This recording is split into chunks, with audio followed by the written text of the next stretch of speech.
exhibition title, Power to the People, Contemporary Conceptualism in the Object in Art, it kind of links two periods of time.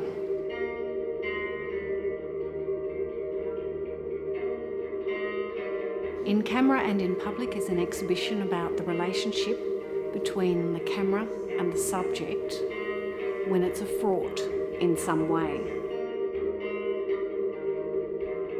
The exhibition is called A Different Temporality, Aspects of Australian Feminist Art Practice from 1975 to 1985. It focuses on particular artists, and it really focuses on particular tendencies, durational, temporal, time-based tendencies such as film and photography and performance art.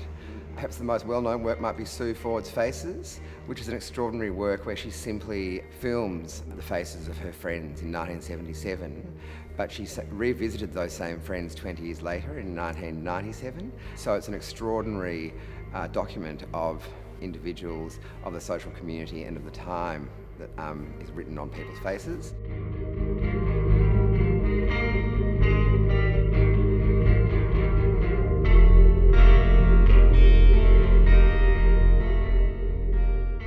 Behind me we have a drop-dead gorgeous series by Bill Henson from the 1970s. They are Henson photographing with a telephoto lens people in the centre of Melbourne, and it's this sense of this crowd surging forward towards the viewer, towards the photographer.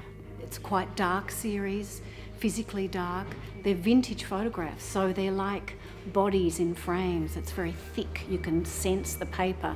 And of course, they can never be made again. And then as we move right around into Gallery 3, we come across some really very challenging work. We are on the shoulder of the photographer, Koki Yoshiyuki, as he is watching people having sex in a park in Japan in the 1970s. It's quite a visceral experience of, whoa, is this where I wanted to go?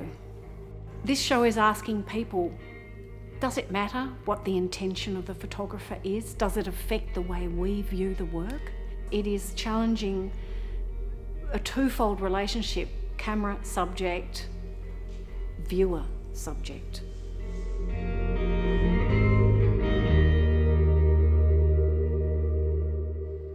Peter Friedel is an Austrian artist now based in Berlin. The work we have behind us is a series of animal costumes, both for children and for adults, which were made in 1998 when Peter was working with the Belgian theatre company. He asked the costume makers to identify an animal that they felt they most aligned themselves with or represented them, and then asked them to make one of these animals into a costume for an adult or child. So there's about 16 costumes, and every time I come into the gallery space, there's normally an encounter of something, some kind going on, either between a human dressed as a human and a human dressed as an animal, or two humans dressed as animals. It gets mythical. There's also a unicorn, there's a big blue bear. People generally like to have a lot of fun. I'm hoping that the audience will become more self-aware and kind of empowered about the role that they play, that it's not just this static relationship between viewer and object, that there are actually many ways that an artwork can function in which they can kind of affect that function. And as I mentioned before, humour is a big part of that, enjoyment is a big part of that, education is a big part of that, and expanding our understanding of the world is a really big part of that.